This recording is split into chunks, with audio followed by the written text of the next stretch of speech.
তো এই মুনাফিকের অবস্থা হচ্ছে উপরে ফিটফাট, ভিতরে সদরঘাট। আমরা কি মুনাফিক হতে চাই? কি হতে চাই? মুমিন হতে চাই। এই মুনাফিকের দলগুলো মদিনাতুল মুনাওয়ারাতে ওমরে ফারুককে খুব ভয় পেত। ওমরে ফারুককে দেখলে তারা থারথার করে কাঁপতো। শুধু মুনাফিকরাই নয়, খোদ ইবলিস শয়তানও সাইয়েদনা ওমরে ফারুককে দেখলে ভয় পেত। আমরা আমাদের ছেলে মেয়েদেরকে যদি খাবার না খায়, আমরা কি বলি? আম্মু খাবার খাও। কি আসবে? ভূত আসবে, বিড়াল আসবে, বাঘ আসবে। এগুলো গাজীপুরে বলে না বোধহয়। আপনাদের ছোট্ট মেয়েটা যদি রাত্রে খেতে না চায়, আপনারা লোকমা তুলে কি বলেন? এই তাড়াতাড়ি খাও। কি আসবে? ভূত, ভূত আসবে। তো মদিনার সমাজে মদিনার ছোট্ট কচি কাঁচা সোনার মণিরাও রাতে খেতে চাইতো না। মদিনাতুল মুনাওয়ারার মায়েরা রাত্রিবেলা খাবার নিয়ে বাচ্চাদেরকে বলতো, মা তাড়াতাড়ি খাও, হা হুয়া ইয়াতি ওমর, ওই যে ওমর আসতেছে। ওমর ইসলামের দ্বিতীয় খলিফা। আশাদ্দুহুম ফি আমরিল্লাহি ওমর। আল্লাহর জমিনে আল্লাহর দ্বীন বাস্তবায়নের জন্য সবচেয়ে শক্তিশালী ছিল ওমর। চিল্লায় পড়েন সুবহানাল্লাহ। এই ওমরে ফারুক রাদিয়াল্লাহু তাআলা আনহু যে রাস্তা দিয়ে হাঁটতো, শয়তান ওই রাস্তা রেখে দিয়ে অন্য রাস্তা দিয়ে হাঁটতো। মা সালাকা শাইতানু ফাজ্জান সালিকান ইল্লা সালাকা ফাজ্জান গায়রা ফাজ্জিক। বিষ্ণু বলতেন, ওমর, শয়তান তোমারে দেখে এত ভয় পায়, তুমি যে রাস্তা দিয়ে হাঁটো, শয়তান তোমারে দেখলে ওই রাস্তা রেখে দিয়ে অন্য রাস্তা দিয়ে হাঁটে। চিল্লায় পড়েন সুবহানাল্লাহ। এদিকে কি হয়েছে? লোড বেশি হয়ে গেছে। এই এলাকায় কি এটাই সবচেয়ে বড় মাঠ? এর চেয়ে বড় মাঠ আর নাই। কি হয়েছে ওইখানে? কি হয়েছে? ধাক্কা আসছে, ধাক্কা। বসেন না, একটু বসেন না।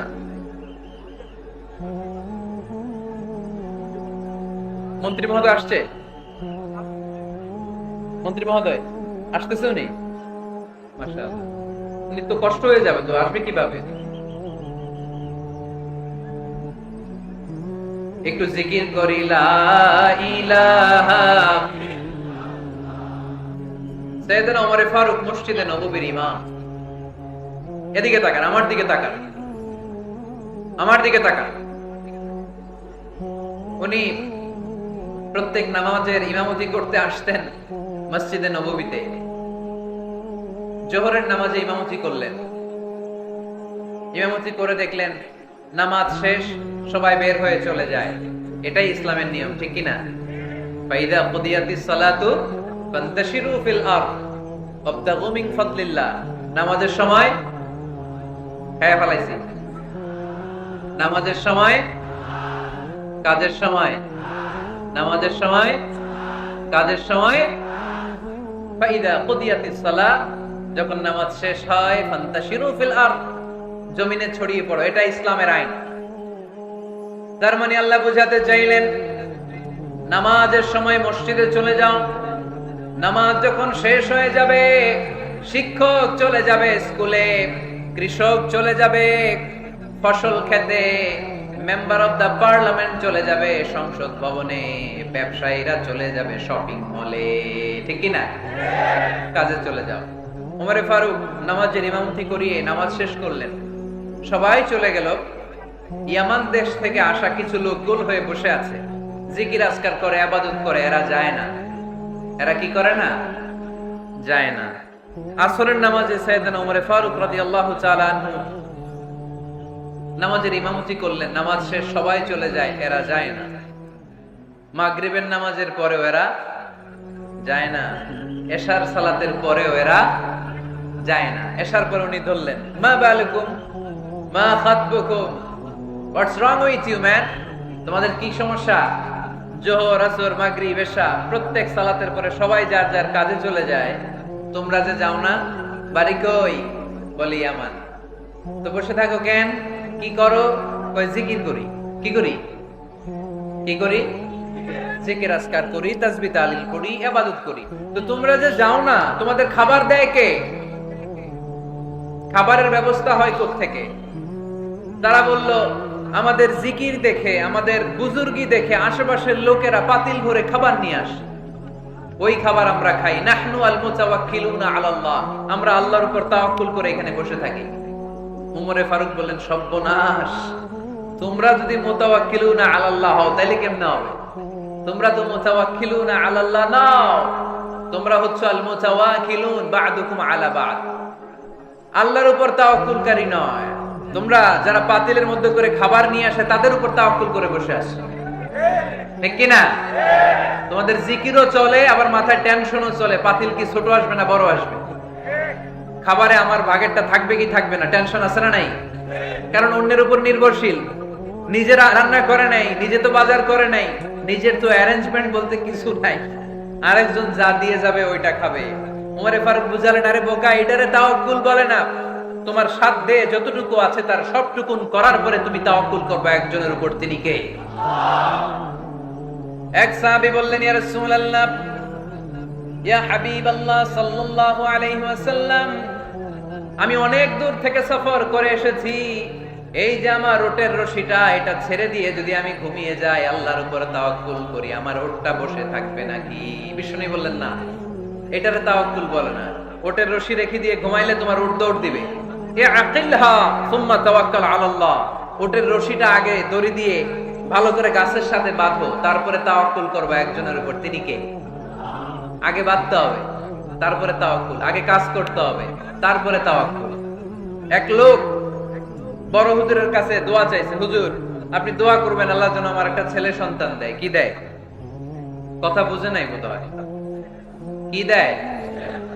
ছেলে সন্তান দেয়। তো হুজুর অনেক দোয়া করে দিয়েছে, বড় হুজুর, আল্লাহ তারে তুমি ছেলে সন্তান দিও। তো ছেলে সন্তান হয় নাই। তার পরের বছর এসে আবার হাজির, হুজুর একটু দোয়া করেন আমার জন্য আল্লাহ একটা ছেলে সন্তান দেয়। হুজুর আবার দোয়া করলেন, কিন্তু ছেলে আর হয় নাই। পরের বছর এসে আবার হাজির, হুজুর একটু দোয়া করেন। কি দোয়া করবো বাপ? বলে হুজুর দোয়া করেন আল্লাহ যেন আমার একটা ছেলে সন্তান দেয়। হুজুর আবার দোয়া করলেন। এর পরের বছর এসে আবার হাজির, কয় হুজুর ছেলে সন্তান। হুজুরকে ঘটনা কি? ঘটনা কি? এর সন্তান হয় না কেন? বললো বাবা তুমি কি বিয়ে করছো? কয় না। তো বেটা বিয়ে না করলে তো সন্তান হবে কোত্থেকে?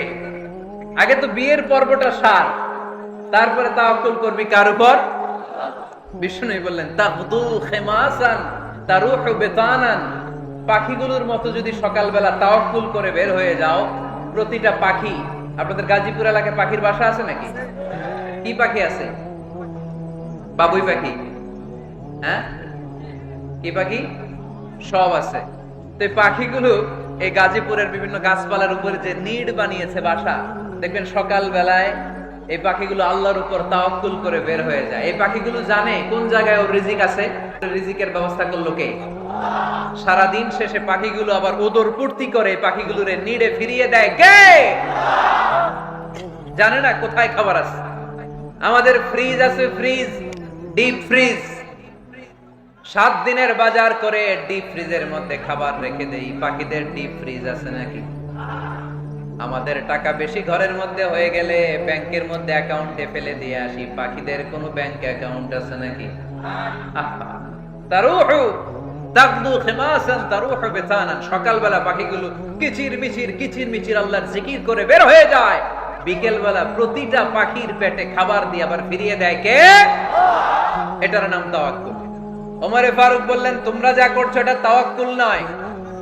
নামাজের পরে বের হয়ে যাবা, আল্লাহর জমিন যে আবাদ করবা, কৃষি কাজ করবা, ব্যবসা করবা, বাণিজ্য করবা, চাকরি করবা, আবার নামাজের সময় ঘরে আসবা, এর মাধ্যমে তোমার ঘরে যে হালাল রিজিকের ব্যবস্থা আল্লাহ করে দিবে, এটার নাম হলো তাওয়াক্কুল। পড়েন সুবহানাল্লাহ। মুহাম্মদ, সুবহানাল্লাহ পড়েন। হি ওয়াজ মুহাম্মদ সাল্লাল্লাহু আলাইহি ওয়াসাল্লাম। বিশ্বনবী নিজ হাতে ওই সাহাবীর কুঠারের ভেতরে একটা হাতল লাগাই দিলেন। ঘটনা মনে আছে নাকি নাশিদ শুনে ভুলে গেছেন? ঘটনা মনে আছে সবার? তিনি হাতল লাগাই দিলেন আর বললেন, যাও, গায়ে শক্তি আছে, তাগড়া যুবক, এই কুঠার নিয়ে জঙ্গলে যাও, জঙ্গলে যে কাঠ কাটো, লাকড়ি বানাও, বাজারে যে বিক্রি করো। লা ইয়াহতাতিবা আহাদুকুম হাজমাতান ফি যাহরিহি খায়রুম মিন আই ইয়াসআলা আহাদান ফায়ু'তিয়াহু আও ইয়ামনাহু, যাদের গায়ে জোর আছে, শক্তি আছে, পরিশ্রম করে লাকড়ির বোঝা পিঠে নিয়ে বাজারে বিক্রি করা অনেক ভালো কারো কাছে হাত পাতার চেয়ে। কারণ তুমি হাত পাতলে লোকজন তোমার দিতেও পারে, নাও দিতে পারে, কিন্তু পরিশ্রম কখনো বৃথা যায় না। What is the moral of the story? রাসূল সাল্লাল্লাহু আলাইহি ওয়াসাল্লামের এই প্রফেটিক স্টোরি থেকে আমাদের শিক্ষা কি? বিশ্বনবী বললেন, যাও কাঠ কেটে নিয়ে আসো। লা উরিদু আন আরাকা 15 আইয়াম, সামনের 15 দিন আমি যেন আমার চোখ দিয়ে তোমার আমার আশেপাশে ঘুরঘুর করতে না দেখি। সাহাবী চলে গেলেন, কাঠ কাটতে আরম্ভ করলেন, বাজারে বিক্রি করতে আরম্ভ করলেন। 15 দিনের ব্যবধানে 10 দিরহাম নিয়ে বিশ্বনবীর দরবারে ওই সাহাবী হাজির হয়ে গেলেন। 10 দিরহাম নিয়ে হাজির হয়ে গেলেন। এসে বললেন, ইয়া রাসূলুল্লাহ, ইয়া হাবিবাল্লাহ, আমি আর দরিদ্র নাই, আমি আর ভিক্ষা করি না, আমি নিজের পায়ে দাঁড়িয়েছি, আমি স্বাবলম্বী হয়েছি, আমি অন্যান্য খেটে খাওয়া মানুষের মতো এখন উপার্জন করে আমার ফ্যামিলির চাহিদা মিটাই। পড়েন সুবহানাল্লাহ। What is the moral of the story? এই প্রফেটিক স্টোরি থেকে আমাদের জন্য শিক্ষা হচ্ছে, বিষ্ণু ঈসা ইসলাম চাইলেই ওই 2 দিরহাম দিয়ে বলতে পারতেন, যাও এটা দিয়ে খাবার কিনে খাও। দুপুরবেলা খাইতো, রাত্রেবেলায় আবার যাকাতের লাইন ধরতো। কথা কন? তার মানে বিষ্ণু ঈসা ইসলাম কাজের প্রতি উৎসাহিত করেছেন। 2 নাম্বার লেসন বা শিক্ষা হচ্ছে, বিশ্বনবী সাল্লাল্লাহু আলাইহি ওয়াসাল্লাম পার্মানেন্ট সলিউশন করে দিয়েছেন, স্থায়ী সমাধান। ঠিক কি না? আমরা প্রায় যাকাতের শাড়ি দেই, লুঙ্গি দেই, আছে না নাই? আলহামদুলিল্লাহ আপনাদের গাজীপুরে বোধহয় এগুলো নাইটাই, এখানে নাই, আছে? যদি থেকে থাকে এই ট্র্যাডিশন আপনারা বন্ধ করবেন। যাকাতের শাড়ি বলতে কোনো শাড়ি নাই, যাকাতের লুঙ্গি বলতে কোনো লুঙ্গি নাই। কারণ যাকাতের শাড়ি আর যাকাতের লুঙ্গি যদি আপনি বিতরণ করেন আর সামান্য সয়াবিন তেল আর চাল ডাল যদি আপনি প্যাকেট করে দিয়ে দেন, তাহলে 1 মাস পরে আবার যে সে আরেক জায়গায় যাকাতের লাইনে দাঁড় হয়ে যাবে। চিল্লা এখন ঠিক কিনা? এজন্য আপনাকে পার্মানেন্ট সলিউশনের ব্যবস্থা করতে হবে। আমি সব জায়গায় বলি যে প্রতিটি জেলার বিজনেস ম্যাগনেট যারা আছেন তারা সবাই মিলে একটা যাকাত ম্যানেজমেন্ট প্ল্যাটফর্ম গড়ে তুলুন। সেখান থেকে এমন ভাবে যাকাত দিন যাতে মানুষ স্বাবলম্বী হতে পারে। স্বাবলম্বী বানানোর জন্য, দারিদ্র বিমোচনের জন্য যাকাত এসেছে, যাকাতের শাড়ি লুঙ্গি বিতরণের জন্য নয়। আর যাকাতের শাড়ি এত পাতলা, মশারি কি পাতলা, এর চেয়েও পাতলা। দেখছেন কখনো? এটারে একবার ধোয়ার পরে দ্বিতীয়বার পরা যায় না। একবার ধোয়ার পরে শাড়ির দিকে তাকাইলে শাড়ি আপনার দিকে বেশকি মেরা থাকে। কথা বলেন ঠিক কিনা? এইভাবে শাড়ি লুঙ্গি দেয়া যাবে? এভাবে তো শাড়ি লুঙ্গি বিতরণ করলে যারা লাইন ধরে যাকাত নিতে আসলো, এই আল্লাহর বান্দাদেরকে অপমান করা হয়। আর আল্লাহ বললেন, ওয়ালাকাদ কাররামনা বানি আদম, আমি পুরো বানি আদমকে সম্মানিত করেছি। ফেরেশতার সম্মান বেশি না মানুষের?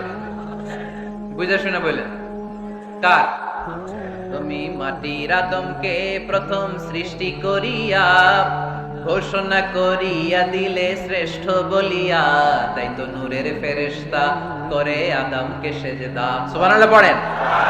তাই তো নূরের ফেরেশতা করে আদমকে সেজদা, সবার চেয়ে সম্মান দিলে মাটির আদমকে। পড়েন আল্লাহু আল্লাহু তুমি জাল্লে জালালুহু, শেষ করা তো যায় না গে তোমার গুণগান। আল্লাহু আল্লাহু সুবহানাল্লাহ পড়েন। আহা, মানুষের মর্যাদা সবচাইতে বেশি।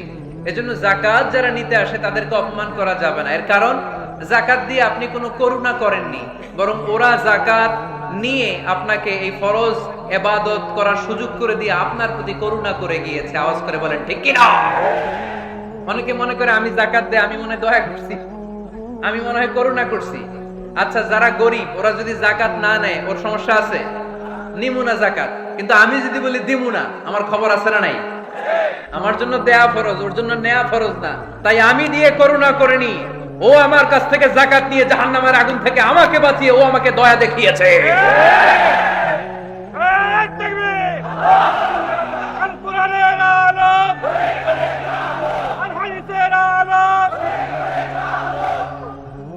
এজন্য যাকাত দারিদ্র বিমোচনের জন্য। কিভাবে যাকাত দিবেন? আপনি যাকাতের টাকা দিয়ে খেয়াল করবেন, একটু ক্রস চেক করে নিতে হবে, ডবল চেক করে নিতে হবে। যেই ফ্যামিলিতে যাকাত দিবেন কর্মক্ষম উপার্জনের মতো করতে পারে এরকম ছেলে আছে কিনা, থাকলে ওর একটা অটো রিকশা কিনে দেন, সিএনজি কিনে দেন। ওই সিএনজি চালিয়ে ওর ফ্যামিলিটা দিব্যি চলে যাবে। ঠিক কিনা? ওর একটা অস্ট্রেলিয়ান গাভী কিনে দেন, ওই গাভীর দুধ বিক্রি করে ফ্যামিলিটা স্বাবলম্বী হয়ে যাবে, ঠিক কিনা? লক্ষ্মীপুরে আমি ওয়াজ করলাম, বলল হুজুর আমরা এইভাবে একটা জাকাত ম্যানেজমেন্ট প্ল্যাটফর্ম গড়ে তুলেছি, এখানে আমরা টাকা জমিয়ে জমিয়ে আমাদের এলাকার যে সমস্ত ছেলেগুলো কর্মক্ষম, তাদের ঘরে টাকা পয়সা নাই, আমরা জাকাতের টাকা দিয়ে ওদেরকে প্রবাসী বানিয়ে দেই, বিদেশে পাঠিয়ে দেই, ওর কষ্ট অর্জিত সম্পদ দিয়ে ওর ফ্যামিলি এখন দেদারসে চলছে, কোন জাকাতের লাইনে যে তারা নিজেদেরকে আর অপমান বোধ করছে না। এইভাবে জাকাত দিতে হবে। দিলটার একটু খোলেন, হাতটার একটু খোলেন, তাহলে হৃদয়টারে খুলে দিবে কে?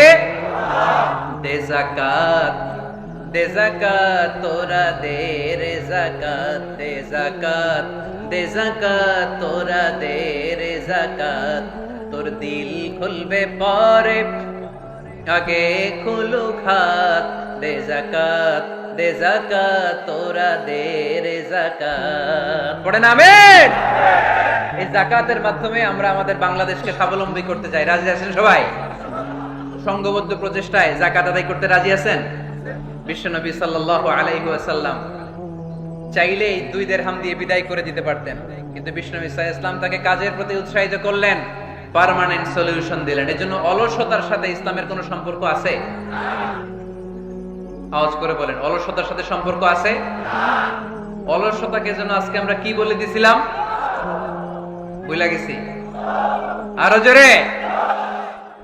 অলসতাকে আজকে আমরা নো বলে দিছি, আমরা কর্মক্ষম। আরে অলস তো হয় মুনাফিকেরা, অলস হয় কারা? ওয়া ইযা কামু ইলাস সালাতি কামু কুসালা ইউরাউনান নাসা ওয়া লা ইয়াযকুরুনাল্লাহা ইল্লা কলিলা। সুবহানাল্লাহ পড়েন। মুনাফিকরা যখন নামাজে দাঁড়ায় অলস হয়ে দাঁড়ায়, সোজা হয়ে দাঁড়ায় না। মসজিদে নববীর কাতারগুলোর মধ্যে মুমিনদের সাথে যখন মুনাফিকেরা দাঁড়াতো, অলসের মতো দাঁড়াতো, দেয়ালের মধ্যে হেলান দিয়ে দাঁড়াতো। এরকম আছে না অনেকে অলস? কিন্তু আমরা যারা মুমিন, আমরা নামাজে দাঁড়ালে কি আমাদের হৃদয়ে অলসতা আসে নাকি হৃদয়টা সজীব হয়ে ওঠে?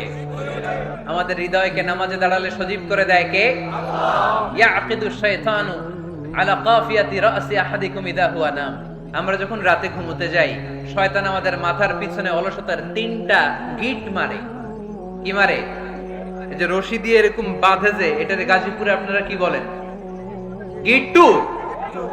হ্যাঁ, গিট্টু। আচ্ছা, তো শয়তান আমরা যখন ঘুমোতে যাই, আমাদের মাথার পেছনে অলসতার 3টা গিট্টু মারে। আমরা যখন ঘুম থেকে উঠে ঘুম থেকে ওঠার দোয়া পড়ে আলহামদুলিল্লাহিল্লাযী আহইয়ানা বা'দা মা আমাতানা ওয়া ইলাইহিন নুশুর, আমরা ঘুমালেই 3টা গিট্টু মেরে শয়তান একটা মন্ত্র পড়ে দেয়, আলাইসা লাইলুন তাওয়িলুন ফারকুদ। আরে ঘুমা, অনেক লম্বা রাত। আরে ঘুমা, অনেক লম্বা রাত। আরে আরামসে ঘুম মার, অনেক লম্বা রাত। এই মন্ত্র পড়ে 3টা গিট মারে। আমরা যখন ঘুম থেকে উঠে ঘুমের দোয়া পড়ে ফেলি, একটা গিট্টু খুলে দেয় কে? আবার ঘুম থেকে উঠে দোয়া পড়ার পরে ফাইদা তাওয়াদ্দা ইনহাল্লাত উকদা, ওয়াশরুমে ঢুকে ইস্তেনজা করে যখন আমরা ওযু করে ফেলি, অলসতার 2য় গিট্টু খুলে দেয় কে? ফাইন সাল্লাত ইনহাল্লাত উকদা, ওযু করার পরে মুসাল্লা বিছিয়ে যখন নামাজের জন্য দাঁড়িয়ে যায়, অলসতার 3 নাম্বার গিট্টুটাও খুলে দেয় কে? ফাসবাহা নাশীতান তাইয়িবান নাফস, he become enthusiastic, he become very active, he become very energetic. Bishnu Isa Islam বললেন তখন সে এনার্জেটিক হয়ে ওঠে, অ্যাক্টিভ হয়ে ওঠে, সজীব হয়ে ওঠে। তাহলে সালাত আমাদেরকে অলস বানায় না, সালাতে আমরা সজীব হই। সালাতে অলস হয় যারা মুনাফিক, তারা চিল্লায় বলেন ঠিক কি না? এজন্য বিশ্বনবী বললেন কাজে লজ্জা নাই, আমি কাজ করে খাই। মা বাসাল্লাহু নাবিয়ান ইল্লা রাআল গনাম। বুখারীর বর্ণনায় বিশ্বনবী বললেন পৃথিবীর বুকে এমন কোন নবী নাই যেই নবীকে দিয়ে আল্লাহ ছাগল চড়ায় নাই। সুবহানাল্লাহ পড়েন। মা বাসাল্লাহু নাবিয়ান ইল্লা রাআল গনাম, ছাগল চড়ায় নাই এমন কোন নবী পৃথিবীতে আসে? সাহাবারা বললেন ইয়া রাসূলুল্লাহ, বলেন কি? আপনিও আপনিও আপনিও ছাগল চড়িয়েছেন? বিষ্ণু বললেন না, না আমিও। ওয়া ইন্নী কুনতু আরআহা আলা কারারিতি আহলি মক্কা, আমি তো অল্প কিছু পারিশ্রমিকের বিনিময়ে মক্কা শহরের লোকদের ছাগলগুলো চড়িয়ে দিতাম। পরিচ্ছন্ন মানুষ ছাগল চড়াতেন, অহংকার করতেন না। বিশ্বনবীর অহংকার ছিল না। সুবহানাল্লাহ পড়েন। শুধু কি বিশ্বনবী, সব নবীকে দিয়ে আল্লাহ ছাগল চড়িয়েছেন। কারণ ছাগল হচ্ছে খুব টেরা একটা প্রাণী, তাই না? ছাগল এত টেরা, ছাগলের গলার রশি ধরে যদি আপনি ডানে টান দেন, এটা কোন দিকে যাবে? বায়ে টান দিলে, সামনে টানলে, পিছনে টানলে পারা যায় কিছু? ভাবলেন সারা সপ্তাহ ব্যস্ত থাকি, আজকে আমার ছুটি, আমিও গোসল করি, এটারও গোসল করাই। রশি ধরে আপনি পুকুরে নামাবেন, এটা ওর বাপের কিরা এমনি দাঁড়াবে, ঠিক কিনা? ওরে টেনে নামানো যায় না। এর কারণ ওর নাম কি? কথা কয় না। এজন্য আমরা বলি পাগলে কি না কয়, ছাগলে কি না খায়। ও বুঝে না তো, ওর ভালো চাইলে ও বুঝতে চায় না। আল্লাহ বুঝাতে চাইলেন, নবীরা